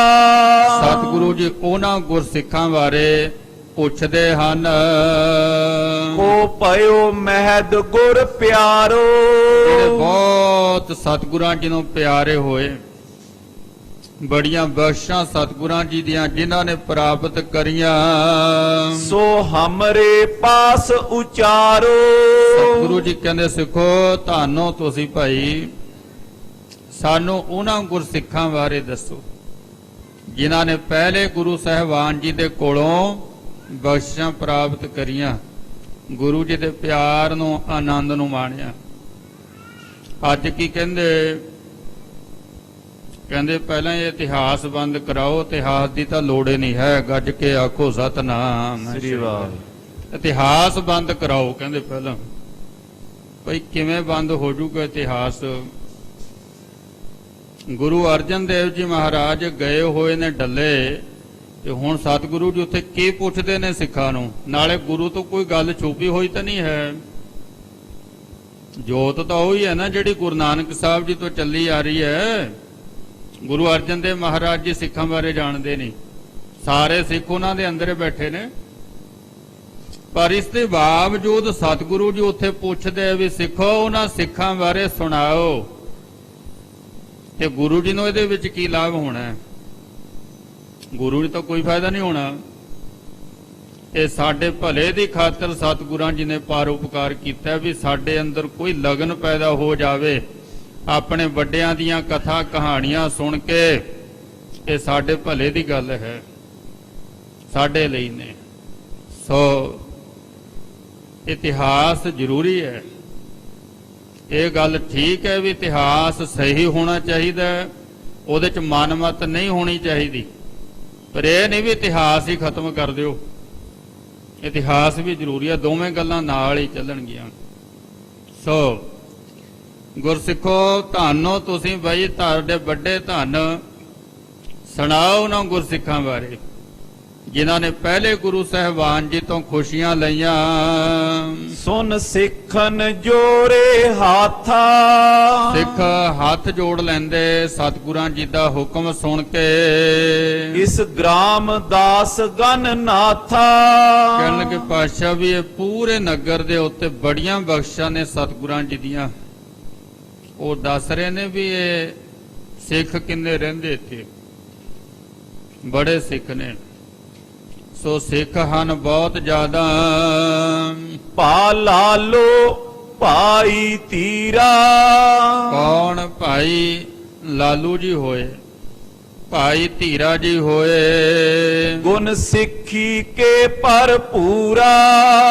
ਸਿੱਖੀ ਦੇ ਗੁਣਾਂ ਦੇ ਨਾਲ ਪੂਰੀ ਤਰ੍ਹਾਂ ਭਰੇ ਹੋਏ, ਸਿੱਖੀ ਦੇ ਗੁਣਾਂ ਨੂੰ ਧਾਰਨ ਕਰਨ ਵਾਲੇ। ਐਸੇ ਐਸੇ ਸਿੱਖ ਜੋ ਰਾਵਰ ਬਖਸ਼ਿਸ਼ ਕੀਨੀ। ਆ ਜਿਹੜੀ ਬਖਸ਼ਿਸ਼ ਕੀਤੀ ਹੈ ਆਪ ਜੀ ਨੇ, ਸਿੱਖ ਬੈਲੋ ਹਿਤ ਕਰ ਲੀਨੀ। ਕਹਿਣ ਲੱਗੇ ਭਾਈ ਬਹਿਲੋ ਜੀ ਨੇ ਇਹ ਸਿੱਖੀ ਪ੍ਰਾਪਤ ਕਰੀ। ਭਾਈ ਬਹਿਲੋ ਜੀ ਨੂੰ ਕੀ ਬਖਸ਼ਿਸ਼ ਕੀਤਾ ਗੁਰੂ ਅਰਜਨ ਦੇਵ ਜੀ ਨੇ ਕਿ ਭਾਈ ਆ ਜਿਹੜੇ ਲੋਕ ਭੂਤਾਂ ਪ੍ਰੇਤਾਂ ਦੇ ਵਹਿਮਾਂ ਭਰਮਾਂ ਚ ਫਸੇ ਹੋਏ ਨੇ ਨਾ, ਉਹ ਭਾਈ ਬਹਿਲੋ ਨੂੰ ਕਿਹਾ ਸਤਿਗੁਰਾਂ ਜੀ ਨੇ ਤੂੰ ਕੱਢਿਆ ਕਰ, ਗੱਜ ਕੇ ਆਖੋ ਸਤਨਾਮ ਸ੍ਰੀ ਵਾਹਿਗੁਰੂ। ਇਹ ਤੇਰੀ ਜ਼ਿੰਮੇਵਾਰੀ ਹੈ ਭੂਤਾਂ ਪ੍ਰੇਤਾਂ ਦੇ ਵਹਿਮਾਂ ਚੋਂ ਕੱਢਣਾ। ਇਹ ਭਾਈ ਬਹਿਲੋ ਜੀ ਨੂੰ ਸੇਵਾ ਬਖਸ਼ਿਸ਼ ਹੋਈ। ਸ਼੍ਰੀ ਅਮਰਦਾਸ ਸਭ ਸੋਈ। ਗੁਰੂ ਅਮਰਦਾਸ ਮਹਾਰਾਜ ਜੀ ਟਿਗ ਲਾਲੋ ਕੇ ਦੇ ਜੋਈ। ਜਨਵਾਰਾ ਜਿਵੇਂ ਭਾਈ ਬਹਿਲੋ ਨੂੰ ਆਪ ਜੀ ਨੇ ਬਖਸ਼ਿਸ਼ ਕੀਤੀ, ਇਸੇ ਤਰ੍ਹਾਂ ਹੀ ਗੁਰੂ ਅਮਰਦਾਸ ਜੀ ਨੇ ਭਾਈ ਲਾਲੋ ਨੂੰ ਬਖਸ਼ਿਸ਼ ਕਰੀ ਸੀ। ਇਹ ਕਿ ਭਾਈ ਇਹ ਵਹਿਮ ਭਰਮ ਮਟਾਇਆ ਕਰ। ਅਸ ਸਿੱਖ ਅਪਰਗਨ ਹੋਏ। ਹੋਰ ਵੀ ਸਿੱਖ ਹੋਏ ਨੇ। ਜੇ ਅਸੀਂ ਇਹ ਗੱਲਾਂ ਬੱਚਿਆਂ ਵਿੱਚ ਨਾ ਕਰੀਏ ਨਾ ਤੇ ਸਾਡੇ ਬੱਚਿਆਂ ਨੂੰ ਕੁਝ ਨਹੀਂ ਪਤਾ ਚੱਲਣਾ ਇਹਦੇ ਬਾਰੇ। ਬੱਚਿਆਂ ਨੂੰ ਕੀ ਪਤਾ ਹੈ? ਕੁਝ ਵੀ ਨਹੀਂ। ਪਰ ਜਦੋਂ ਸਾਡੇ ਕੋਲ ਸੁਣਦੇ ਨੇ ਫਿਰ ਉਹਨਾਂ ਦੇ ਦਿਲ ਦਿਮਾਗ ਤੇ ਅਸਰ ਹੁੰਦਾ ਹੈ। ਭੂਤਾਂ ਪ੍ਰੇਤਾਂ ਦੀਆਂ ਫਿਲਮਾਂ ਚੱਲ ਰਹੀਆਂ ਟੀਵੀ ਤੇ, ਬੱਚੇ ਦੇਖ ਰਹੇ ਨੇ ਬਹਿ ਕੇ ਉਹਨਾਂ ਦੇ ਦਿਲ ਦਿਮਾਗ ਦੇ ਵਿੱਚ। ਹੁਣ ਇਕੱਲੇ ਉਹ ਕਿਤੇ ਜਾਂਦੇ ਨਹੀਂ, ਇਕੱਲੇ ਬਹਿੰਦੇ ਨਹੀਂ, ਡਰ ਬੈਠ ਗਿਆ। ਸੋ ਜੋ ਦੇਖ ਲਿਆ, ਜੋ ਸੁਣ ਲਿਆ, ਉਹਦਾ ਅਸਰ ਹੋ ਜਾਇਆ ਕਰਦਾ ਹੈ। ਇਹ ਸਾਡੇ ਵੀ ਗੱਲਾਂ ਚੱਲਦੀਆਂ ਰਹਿੰਦੀਆਂ ਭੂਤਾਂ ਪ੍ਰੇਤਾਂ ਦੀਆਂ। ਕਿਸੇ ਸਿੱਖ ਦੇ ਘਰੇ ਸ਼ਹੀਦ ਦੀ ਗੱਲ ਨਹੀਂ ਚੱਲਦੀ, ਭਾਈ ਮਨੀ ਸਿੰਘ ਦੀ ਗੱਲ ਨਹੀਂ ਚੱਲਦੀ, ਬਾਬਾ ਦੀਪ ਸਿੰਘ ਜੀ ਦੀ ਗੱਲ ਨਹੀਂ ਚੱਲਦੀ। ਸਾਡੇ ਬੱਚਿਆਂ ਨੂੰ ਚਾਰ ਸਾਹਿਬਜ਼ਾਦਿਆਂ ਬਾਰੇ ਪਤਾ ਹੀ ਨਹੀਂ ਹੈ। ਆਪਾਂ ਉਹ ਗੱਲ ਕਰਦੇ ਹੀ ਨਹੀਂ। ਹੁਣ ਜੋ ਘਰ ਦੇ ਵਿੱਚ ਕਰਦੇ ਆ ਉਹੀ ਬੱਚਿਆਂ ਨੇ ਫਿਰ ਅੱਗੇ ਮੰਨਣਾ ਸ਼ੁਰੂ ਕਰ ਦੇਣਾ। ਇਹ ਗੱਲਾਂ ਚੱਲਦੀਆਂ ਭੂਤਾਂ ਪ੍ਰੇਤਾਂ ਦੀਆਂ। ਭੂਤ ਹੁੰਦੇ ਨੇ ਕਿ ਨਹੀਂ ਹੁੰਦੇ, ਪ੍ਰੇਤ ਹੁੰਦੇ ਨੇ ਕਿ ਨਹੀਂ ਹੁੰਦੇ? ਹੁੰਦੇ ਨੇ ਜੀ, ਤੁਸੀਂ ਮੰਨਦੇ ਨਹੀਂ। ਮੈਂ ਕਿਹਾ ਭਾਈ ਅਸੀਂ ਕਾਹਨੂੰ ਮੰਨਣਾ, ਤੁਸੀਂ ਮੰਨੀ ਜਾਓ, ਗੱਜ ਕੇ ਆਖੋ ਸਤਨਾਮ ਸ੍ਰੀ ਵਾਹਿਗੁਰੂ। ਸਾਨੂੰ ਕਾਹਨੂੰ ਮਨਾਉਂਦੇ ਹੋ ਤੁਸੀਂ? ਤੁਹਾਡੇ ਰਿਸ਼ਤੇਦਾਰ, ਤੁਹਾਡੇ ਸੰਬੰਧੀ, ਤੁਸੀਂ ਮੰਨੀ ਜਾਓ, ਸਾਨੂੰ ਕਾਹਨੂੰ ਮਨਾਉਂਦੇ ਆ? ਤੁਸੀਂ ਮੰਨੀ ਜਾਓ। ਸੋ ਗੁਰਮੁਖੋ ਗੱਲ ਕਰੋ ਸਿੱਖੀ ਦੀ, ਗੱਲ ਕਰੋ ਸ਼ਹੀਦਾਂ ਦੀ, ਮਹਾਨ ਸੂਰਮਿਆਂ ਦੀ, ਤੇ ਸਾਡੇ ਬੱਚੇ ਉਧਰ ਜਾਣ ਹੀ ਨਾ। ਜਦੋਂ ਅਸੀਂ ਉਹਨਾਂ ਨੂੰ ਪੱਕਾ ਕਰ ਦਿੱਤਾ ਸੁਣ ਕੇ ਫਿਰ ਉਹ ਕਰਦੇ ਨੇ। ਕੰਮ ਵੀ ਬਹੁਤ ਵਧੀਆ ਨਾ, ਇਹ ਪੈਸਾ ਬੜਾ ਇਹਦੇ ਵਿੱਚ। ਇਹ ਤੁਹਾਡੇ ਘਰੇ ਪ੍ਰੇਤ ਹੈ ਜੀ, ਕਿਵੇਂ ਨਿਕਲੂਗਾ? ਅਸੀਂ ਵੀ ਕੰਮ ਚਲਾਇਆ ਵਾ। ਇਹਦੇ ਵਾਸਤੇ ਜੀ ਸਾਨੂੰ ਸੰਪਟ ਪਾਠ ਕਰਨਾ ਪਊਗਾ। ਕਿਵੇਂ ਹੋਊਗਾ? ਜੇ ਉਂਝ ਪਾਠ ਕਰਾਈਏ ਤੇ ਕੋਈ 5100 ਨਹੀਂ ਦਿੰਦਾ।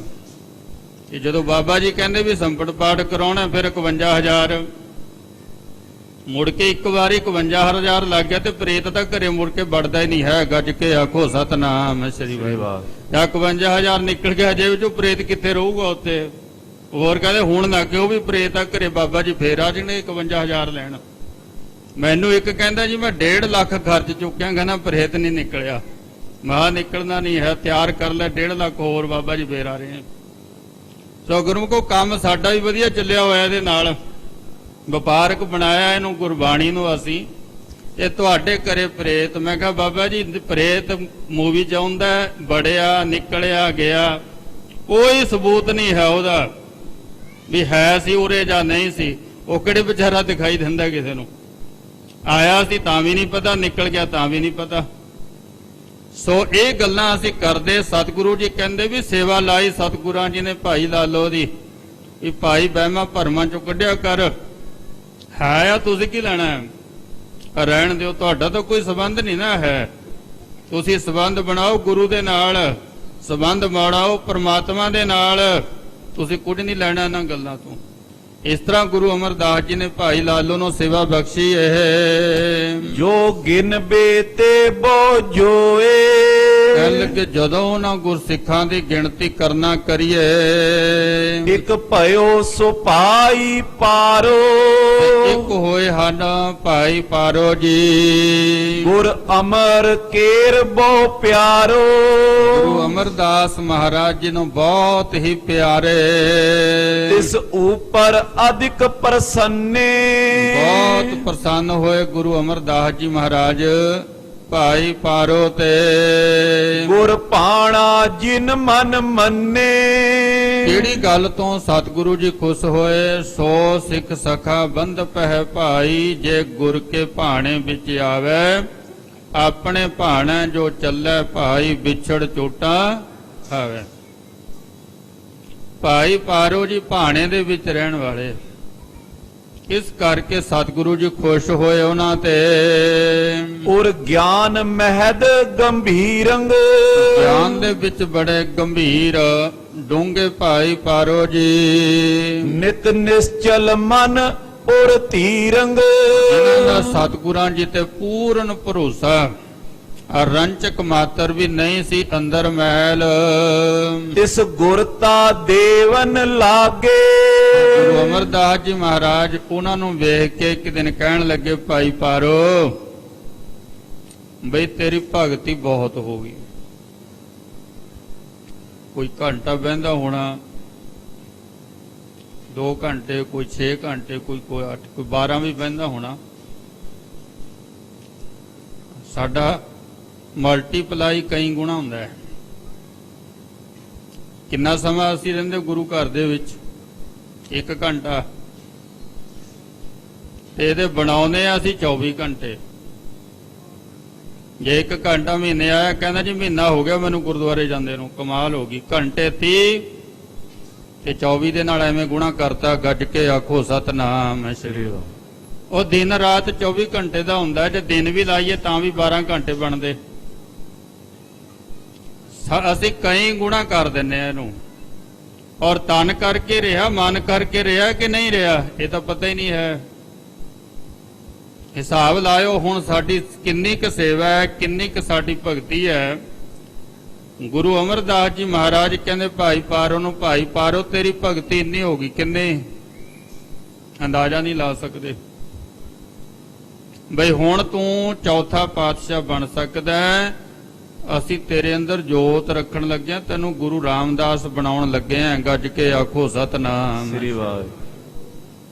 ਹੁਣ ਹਿਸਾਬ ਲਾ ਲਿਓ ਭਗਤੀ। ਸਤਿਗੁਰੂ ਜੀ ਕਹਿੰਦੇ ਗੁਰਮੁਖ ਰੋਮ ਰੋਮ ਹਰਿ ਧਿਆਵੈ। ਰੋਮ ਰੋਮ ਕਰਕੇ ਗੁਰਮੁਖ ਪ੍ਰਮਾਤਮਾ ਦੇ ਨਾਮ ਨੂੰ ਧਿਆਰਿਆ। ਤੇ ਕਿੱਥੇ ਗਈ ਭਗਤੀ? ਗੁਰੂ ਅਮਰਦਾਸ ਜੀ ਕਹਿੰਦੇ ਵੀ ਤੈਨੂੰ ਚੌਥਾ ਗੁਰੂ ਬਣਾਉਣਾ ਹੈ। ਸਿੱਖ ਇਤਿਹਾਸ ਸੁਣਾ ਰਹੇ ਆ ਗੁਰੂ ਅਰਜਨ ਦੇਵ ਮਹਾਰਾਜ ਜੀ ਨੂੰ, ਤੇ ਗੁਰੂ ਅਰਜਨ ਦੇਵ ਜੀ ਮਹਾਰਾਜ ਸੁਣ ਰਹੇ ਨੇ। ਉਹ ਨਹੀਂ ਕਹਿੰਦੇ ਵੀ ਸਾਨੂੰ ਪਤਾ ਹੈ, ਕਿ ਅਸੀਂ ਭਾਈ ਗੁਰਦਾਸ ਦੀ ਵੀ ਸੁਣਿਆ, ਬਾਬਾ ਬੁੱਢਾ ਜੀ ਤੋਂ ਵੀ ਸੁਣਿਆ। ਇਹ ਨਹੀਂ ਕਹਿੰਦੇ ਉਹ, ਇਹ ਸੁਣਿਆ ਹੋਇਆ ਜੀ ਪਹਿਲਾਂ, ਸਾਨੂੰ ਪਤਾ ਹੈ ਨਾ। ਸੁਣ ਰਹੇ ਸਿੱਖਾਂ ਦੀ ਵਡਿਆਈ, ਗੁਰੂ ਦੀ ਵਡਿਆਈ। ਗੁਰੂ ਅਮਰਦਾਸ ਜੀ ਮਹਾਰਾਜ ਇੰਨੇ ਖੁਸ਼ ਹੋਏ, ਕਹਿਣ ਲੱਗੇ ਪਾਰੋ ਤੈਨੂੰ ਚੌਥਾ ਪਾਤਸ਼ਾਹ ਬਣਾਉਣਾ ਹੈ। ਨੈ ਮਾਨੀ ਮਨ ਵੱਡ ਭਾਗੇ। ਪਰ ਉਹ ਅੱਗੇ ਕਿੰਨੇ ਵੱਡੇ ਭਾਗਾਂ ਵਾਲੇ ਨੇ, ਉਹਨਾਂ ਦੇ ਅੰਦਰ ਮਾਣ ਲੈਣ ਦੀ ਇੱਛਾ ਹੀ ਖਤਮ ਹੋ ਗਈ। ਉਹ ਕਹਿੰਦੇ ਨਾ ਪਾਤਸ਼ਾਹ, ਇਹ ਨਹੀਂ, ਮੈਂ ਇਹਦੇ ਯੋਗ ਨਹੀਂ ਹੈ। ਆਪਸ ਕੋ ਜੋ ਜਾਣੈ ਨੀਚਾ ਸੋ ਗਨੀਐ ਸਭ ਤੇ ਉੱਚਾ। ਉਹਨੇ ਹੱਥ ਜੋੜੇ, ਪਾਤਸ਼ਾਹ ਮੈਂ ਇਹਦੇ ਯੋਗ ਨਹੀਂ ਆ। ਕਰ ਜੋਰਤ ਬਿਨੇ ਬਖਾਨੇ। ਹੱਥ ਜੋੜ ਕੇ ਭਾਈ ਪਾਰੋ ਜੀ ਗੁਰੂ ਅਮਰਦਾਸ ਜੀ ਅੱਗੇ ਬੇਨਤੀ ਕਰਦੇ। ਹਮ ਸਿੱਖੀ ਮੈਂ ਮਨ ਮਾਨੇ। ਕਹਿਣ ਲੱਗੇ ਪਾਤਸ਼ਾਹ ਵੀ ਮੈਂ ਸਿੱਖਾਂ ਤੇ ਮੈਨੂੰ ਸਿੱਖੀ ਹੀ ਚਾਹੀਦੀ ਹੈ। ਆਪ ਜੀ ਨੇ ਬੜੀ ਬਖਸ਼ਿਸ਼ ਕਰ ਦਿੱਤੀ, ਮੈਨੂੰ ਸਿੱਖ ਬਣਾ ਲਿਆ ਆਪਣਾ। ਇਹ ਬੜੀ ਕਿਰਪਾ ਹੈ। ਗੁਰਮੁਖੋ ਇੱਥੇ ਸਾਰਾ ਕੁਝ ਬਹੁਤ ਸੌਖਾ ਮਿਲਦਾ ਹੈ। ਗੁਰਦੁਆਰੇ ਦਾ ਪ੍ਰਧਾਨ ਬਣਨਾ, ਸੈਕਟਰੀ ਬਣਨਾ, ਜਥੇਦਾਰ ਬਣਨਾ, ਸੰਤ ਬਣਨਾ, ਬ੍ਰਹਮ ਗਿਆਨੀ ਬਣਨਾ, ਇਹ ਚੀਜ਼ਾਂ ਬੜੀਆਂ ਸਸਤੀਆਂ ਇੱਥੇ ਗੁਰੂ ਘਰ ਦੇ ਵਿੱਚ। ਪਰ ਸਭ ਤੋਂ ਮਹਿੰਗੀ ਜਿਹੜੀ ਚੀਜ਼ ਹੈ ਗੁਰੂ ਘਰ ਦੇ ਵਿੱਚ, ਉਹ ਹੈ ਸਿੱਖ ਬਣਨਾ। ਗੁਰ ਸਤਿਗੁਰ ਕਾ ਜੋ ਸਿੱਖ ਅਖਾਏ, ਸੋ ਭਲ ਕੇ ਉਠ ਹਰ ਨਾਮ ਤੇ ਆਵੇ। ਇੱਥੇ ਸਤਿਗੁਰਾਂ ਜੀ ਨੇ ਚਰਨ ਧੂੜ ਸਿੱਖਾਂ ਦੀ ਮੰਗੀ। ਸਿੱਖਾਂ ਕੀ ਗੁਰਸਿੱਖਾਂ ਕੀ ਹਰ ਧੂੜ ਦੇ ਹਮ ਪਾਪੀ ਭੀ ਗਤ ਪਾਏ। ਕਿਸੇ ਨੂੰ ਵਡਿਆਈ ਨਹੀਂ ਮਿਲੇ ਇੱਥੇ। ਇਹ ਤਾਂ 4 ਕੁ ਦਿਨ ਦੀ ਹੁੰਦੀ ਹੈ। ਪਹਿਲਾਂ ਬਹੁਤ ਉੱਪਰ ਚਾੜ ਦਿੰਦੇ, ਫਿਰ ਉਹਨਾਂ ਹੀ ਥੱਲੇ ਲਾ ਦਿੰਦੇ ਨੇ। ਇਸ ਕਰਕੇ ਸਿੱਖ ਬਣ ਕੇ ਰਹੋ, ਸਿੱਖੀ ਮੰਗੋ ਸਤਿਗੁਰਾਂ ਜੀ ਦੇ ਕੋਲ। ਸਿੱਖਾਂ ਨੂੰ ਸਿੱਖੀ ਦਾਨ ਨਾਲੇ ਸਿੱਖ ਹੈ, ਫੇਰ ਵੀ ਕਹਿੰਦਾ ਮਹਾਰਾਜ ਸਿੱਖੀ ਦਾ ਦਾਨ ਬਖਸ਼ੋ, ਮੇਰੇ ਕੋਲ ਸਿੱਖੀ ਟਿਕੀ ਰਹੇ। ਬੜੀ ਔਖੀ ਹੈ ਸਿੱਖੀ ਸਾਂਭਣੀ। ਸਿੱਖ ਬਣ ਜਾਓ ਸਿੱਖ। ਭਾਈ ਪਾਰੂ ਨੇ ਕਿਹਾ ਮਹਾਰਾਜ ਬੜੀ ਕਿਰਪਾ ਕੀਤੀ, ਸਿੱਖੀ ਬਖਸ਼ ਦਿੱਤੀ ਹੈ ਤੇ ਮੈਨੂੰ ਤਾਂ ਚੰਗੀ ਉਹ ਸਿੱਖੀ ਲੱਗਦੀ ਹੈ, ਹੋਰ ਮੈਨੂੰ ਕੁਝ ਵੀ ਚੰਗਾ ਨਹੀਂ ਲੱਗਦਾ। ਇਹ ਸੱਚ ਹੈ ਗੁਰਮੁਖੋ, ਜਿਹਨੂੰ ਸਿੱਖੀ ਦੀ ਸਮਝ ਆ ਗਈ ਉਹਨੂੰ ਹੋਰ ਕੁਝ ਚੰਗਾ ਨਹੀਂ ਲੱਗਦਾ।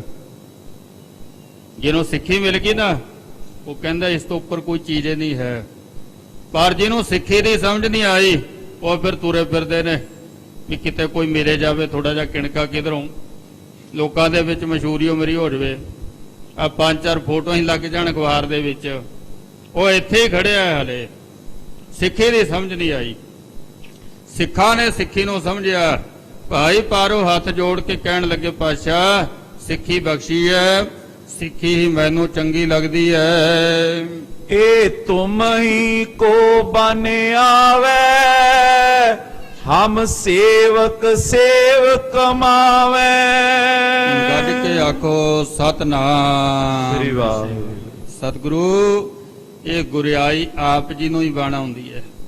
ਜਿਵੇਂ ਆਪ ਜੀ ਨੂੰ ਗੁਰਿਆਈ ਬਣ ਆਉਂਦੀ ਹੈ ਇਸੇ ਤਰ੍ਹਾਂ ਹੀ ਸਾਨੂੰ ਸਿੱਖੀ ਬਣ ਆਉਂਦੀ ਹੈ। ਬਸ ਇਹੀ ਕਿਰਪਾ ਕਰੋ, ਮੈਨੂੰ ਆਪਣਾ ਸਿੱਖ ਹੀ ਬਣਾ ਕੇ ਰੱਖੋ।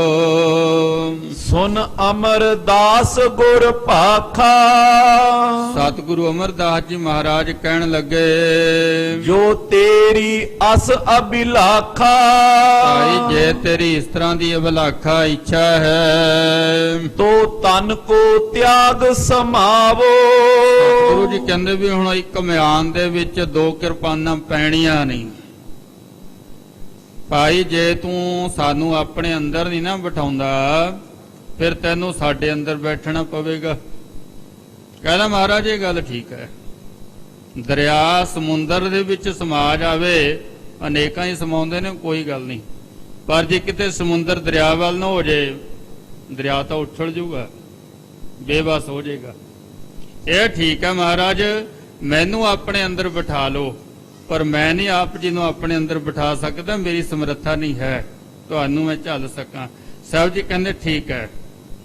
ਫਿਰ ਬਈ ਹੁਣ ਸਰੀਰ ਤਿਆਗ ਦੇ ਆਪਣਾ, ਗੁਰ ਵਿਖੇ ਏਕਤਾ ਪਾਵੋ। ਕਹਿੰਦੇ ਹੁਣ ਤੂੰ ਭਾਈ ਗੁਰੂ ਦੇ ਵਿੱਚ ਲੀਨ ਹੋ ਜਾ ਹੁਣ ਆ ਕੇ। ਇਮ ਆਗਿਆ ਸੁਨ ਕਰ ਆਇਓ। ਉਦੋਂ ਹੀ ਸਤਿਗੁਰਾਂ ਜੀ ਦੇ ਚਰਨਾਂ ਤੇ ਮੱਥਾ ਟੇਕਦਾ, ਕਹਿਣ ਲੱਗੇ ਪਾਤਸ਼ਾਹ ਵੀ ਇਹ ਠੀਕ ਹੈ, ਪਰ ਮੇਰੇ ਕੋਲ ਥੋੜੀ ਜਿਹੀ ਕੋਈ ਭੇਟਾ ਪਈ ਆਪ ਜੀ ਦੀ, ਉਹ ਮੈਂ ਆਪ ਜੀ ਨੂੰ ਅਰਪਣ ਕਰਨਾ ਚਾਹੁੰਦਾ। ਇੱਕ ਥੋੜਾ ਜਿਹਾ ਭੁਲੇਖਾ ਜਿਹੜਾ ਨਾ ਪੈਰਾਂ 'ਚ ਮੱਥਾ ਟੇਕਣ ਦਾ ਬਣਿਆ ਹੋਇਆ ਹੈ, ਉਹਦੀ ਵਿਚਾਰ ਕਰ ਲਿਓ ਵੀ 5 ਪਾਤਸ਼ਾਹੀਆਂ ਤੱਕ ਸਤਿਗੁਰੂ ਜੀ ਚੌਂਕੜਾ ਮਾਰ ਕੇ ਬੈਠਦੇ ਚੌਂਕੀ ਤੇ, 6ਵੇਂ ਪਾਤਸ਼ਾਹ ਜੀ ਤਖਤ ਤੇ ਆ ਗਏ। ਕਿ ਹੁਣ ਹਿਸਾਬ ਲਾਓ ਵੀ ਜੇ ਸਤਿਗੁਰੂ ਚੌਂਕੜਾ ਮਾਰ ਕੇ ਬੈਠੇ ਨੇ, ਕਿ ਸਾਡੀ ਪਹੁੰਚ ਸਤਿਗੁਰਾਂ ਜੀ ਦੇ ਚਰਨਾਂ ਤੱਕ ਹੋਵੇਗੀ? ਚੌਂਕੜਾ ਮਾਰਿਆ ਤੇ ਚਰਨ ਤਾਂ ਸਤਿਗੁਰਾਂ ਜੀ ਦੇ ਦਿਖਾਈ ਨਹੀਂ ਦੇ ਰਹੇ। ਸੋ ਗੁਰਮੁਖੋ ਸਤਿਗੁਰਾਂ ਜੀ ਦੇ ਸਨਮੁਖ ਨਮਸਕਾਰ ਕਰਨੀ ਹੀ ਚਰਨਾਂ ਤੇ ਨਮਸਕਾਰ ਹੈ। ਗੱਜ ਕੇ ਆਖੋ ਸਤਨਾਮ ਸ੍ਰੀ ਵਾਹਿਗੁਰੂ। ਸਨਮੁਖ ਸਾਹਮਣੇ ਆਪਾਂ ਆ ਰਹੇ ਹਾਂ ਦਰਬਾਰ ਦੇ ਵਿੱਚ, ਦਰਬਾਰ ਦੀ ਮਰਿਆਦਾ ਹੈ ਸਤਿਗੁਰਾਂ ਜੀ ਦੇ ਸਾਹਮਣੇ ਨਮਸਤਕ ਹੋਣਾ। ਆ ਕਈਆਂ ਦੀ ਪਿੱਛੇ ਮੱਥਾ ਟੇਕੇ ਬਿਨਾਂ ਤਸੱਲੀ ਨਹੀਂ ਹੁੰਦੀ। ਕਿ ਮੈਂ ਕਿਹਾ ਤੇ ਕਹਿੰਦੇ ਦਰਬਾਰ ਸਾਹਿਬ, ਮੈਂ ਕਿਹਾ ਜੀ ਦਰਬਾਰ ਸਾਹਿਬ ਵੀ ਆਪਾਂ ਹੀ ਜਾਂਦੇ ਆ, ਉੱਥੋਂ ਕਿਹੜੇ ਕੋਈ ਹੋਰ ਆਉਂਦਾ ਹੈ? ਉੱਥੇ ਵੀ ਆਪਾਂ ਹੀ ਜਾਂਦੇ ਆ, ਉੱਥੇ ਵੀ ਗਲਤੀ ਕਰਦੇ, ਇੱਥੇ ਵੀ ਕਰੀ ਜਾਂਦੇ। ਸਤਿਗੁਰਾਂ ਜੀ ਦੇ ਸਾਹਮਣੇ ਨਮਸਤਕ ਹੋਣਾ, ਸਤਿਗੁਰਾਂ ਜੀ ਦੇ ਸਾਹਮਣੇ ਬੈਠਣਾ।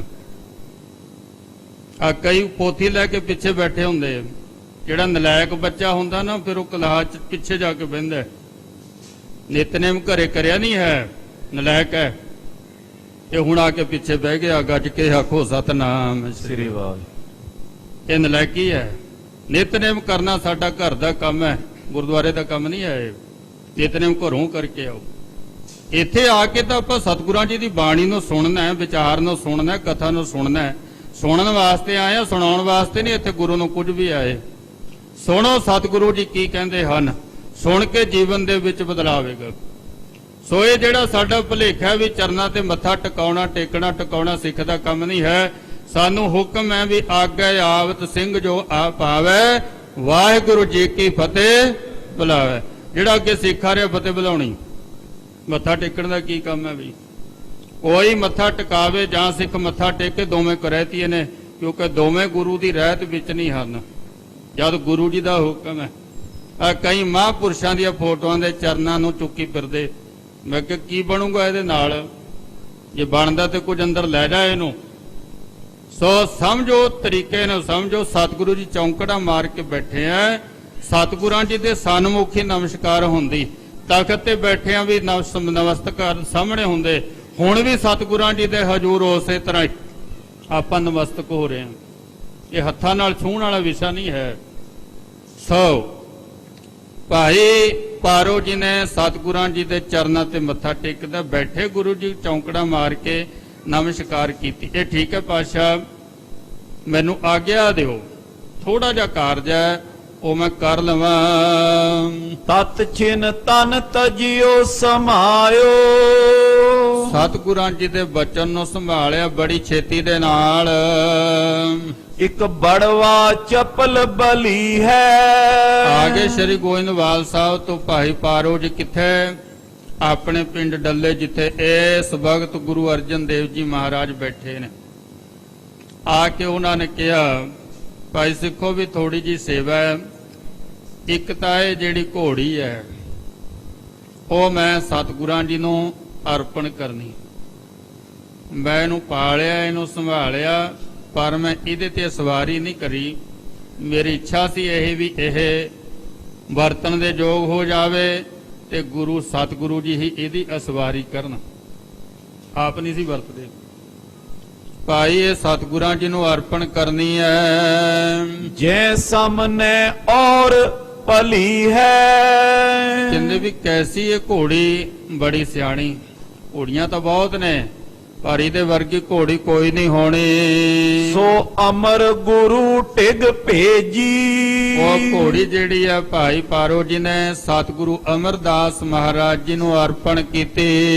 ਮੈਂ ਅਪਰ ਚੜਨ ਦੇ ਤੇਜੀ। ਕਹਿਣ ਲੱਗੇ ਵੀ ਇਹ ਘੋੜੀ ਸਤਿਗੁਰਾਂ ਜੀ ਤੋਂ ਬਿਨਾ ਹੋਰ ਕਿਸੇ ਨੂੰ ਆਪਣੇ ਆਪ ਤੇ ਸਵਾਰ ਨਹੀਂ ਸੀ ਹੋਣ ਦਿੰਦੇ।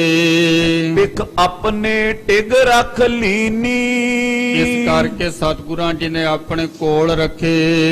ਗੁਰ ਰਾਮਦਾਸ ਕੋ ਦੀਨੀ। ਤੇ ਜਦੋਂ ਗੁਰੂ ਰਾਮਦਾਸ ਮਹਾਰਾਜ ਜੀ ਨੂੰ ਗੁਰਿਆਈ ਦਿੱਤੀ, ਗੁਰੂ ਅਮਰਦਾਸ ਜੀ ਨੇ ਫਿਰ ਇਹ ਘੋੜੀ ਵੀ ਗੁਰੂ ਰਾਮਦਾਸ ਜੀ ਨੂੰ ਦਿੱਤੀ। ਕਿਉਂ?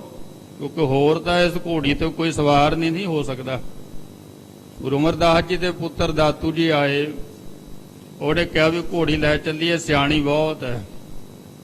ਉਹਨੇ ਐਸੇ ਦਲੱਤੇ ਮਾਰੇ, ਐਸੇ ਦਲੱਤੇ ਮਾਰੇ ਕਿ ਦਾਤੂ ਨੂੰ ਚੜ੍ਹਨ ਹੀ ਨਹੀਂ ਦਿੱਤਾ। ਗੱਜ ਕੇ ਆਖੋ ਸਤਨਾਮ ਸ੍ਰੀ ਵਾਹਿਗੁਰੂ। ਗੁਰੂ ਅਮਰਦਾਸ ਜੀ ਮਹਾਰਾਜ ਚਲੇ ਗਏ, ਬਾਸਤਰ ਕੇ ਕੋਠਾ ਸਾਹਿਬ ਦੇ ਵਿੱਚ ਬਹਿ ਗਏ।